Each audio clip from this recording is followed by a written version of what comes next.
Researching public stock used to be a difficult and time-consuming task. Usually we had to wait for an analyst to attend a corporate meeting, write a report, and send it out to us. Today, all that's changed. Most companies use a webcast to present not only their earnings, but also their goals and objective for the company. Terrific insight for an investor. And the great thing is, we can attend these meetings right from our desk in real time. Today, an exciting young company called Switch Incorporated. It's a high-technology data storage company based in Las Vegas.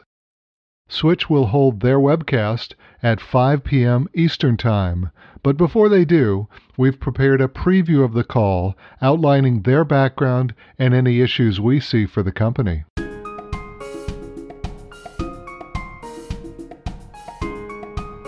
Welcome, it's April 2nd and this is ValueSide. I'm your host, David Ravel. Now, ValueSide is a research and management company, and our analysis today should not be considered a recommendation either to buy or sell this or any related security. In fact, this will be the first time we've reviewed this newly public company. In other words, this is our initial step in a detailed process of evaluation.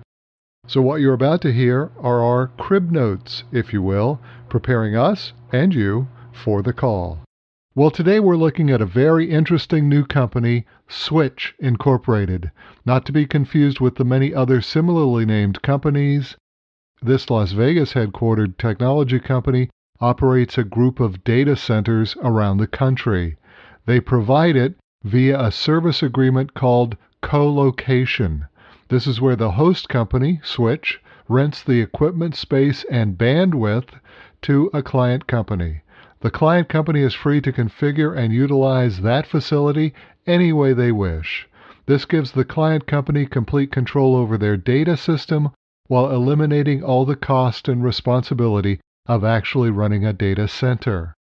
The story about Switch is really a fascinating one and centers around one man, their founder, Rob Roy. Switch began in 2000, but really got their big break in 2002 when Mr. Roy was able to find an old Enron computer facility. Enron, you may remember, was an energy and commodities firm that went out of business just the year before Roy came along. Anyway, to make a long story short, Roy was able to purchase this facility for literally pennies on the dollar, primarily because no one else knew what was inside this warehouse-looking building. For Switch, this facility was just what they needed, having the wiring and location that was perfect for the co-location service they would offer. Now fast forward to October of last year, after 16 years of operation, Switch had come to the conclusion that in order to continue the expansion that they planned, they would need to go public. And interestingly, at least one of their clients was also an underwriter. That's right, J.P. Morgan was one of their best co-location clients and must have put together a tremendous proposal.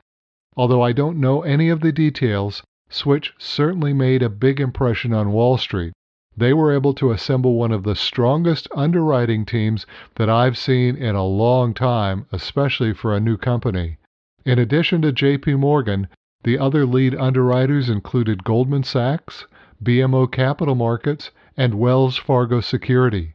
Now, you don't get that kind of support unless the men at Broad & Wall are very impressed. And as it turned out, Switch could use all the help they could get. It seems like every initial public offering that I've ever seen comes right down to the wire. I guess we must need the drama. Anyway, by the time the IPO was completed, Switch was down to just $8 million and account payable of $19 million. You can bet that the CFO was sweating. Put this all together, and you have a picture of a young, aggressive company with very big plans. Now, Monday will mark the first financial report since the company went public, so it should go a long way in answering many of the questions that investors have. For instance, on the September financial reports before they went public, Switch carried $818 million in long-term debt. It will be interesting to see if they use any of the IPO funds to pay down a portion of that debt. I'm sure that Rob Roy will probably conduct the meeting, and there will be a couple of interesting things to find out about this inventor and founder of the company.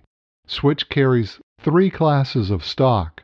Roy owns the entire Class C stock, which gives him personally voting control of the company. About 2/3 of all the share votes are in Class C.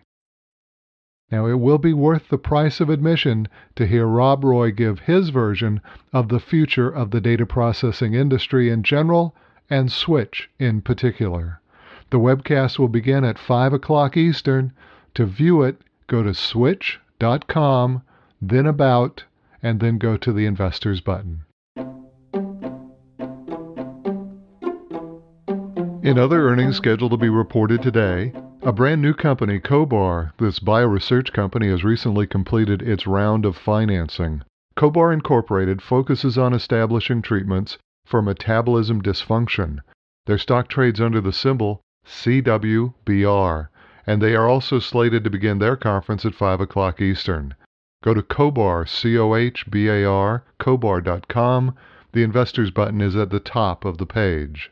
Finally, for those of you looking for the results from FTD Floras, their conference call is being delayed as the dominant flower company is seeking to renegotiate terms with their lenders. The company says they will shortly announce the new schedule for the call. Go to ftd.com. Now tomorrow we'll focus on International Speedway, operator of 13 motorsports facilities around the country. And that brings you up to date on the company earnings reports for today. We'll be back tomorrow to see how they did. This has been a copyrighted edition of ValueSide, published before the opening of the New York Stock Exchange for Monday, April 2nd. Don't forget, you can hear ValueSide on Google Music, SoundCloud, iHeartRadio, iTunes, and now on YouTube. For all of us at ValueSide, I'm David Revell, hoping you have a great day.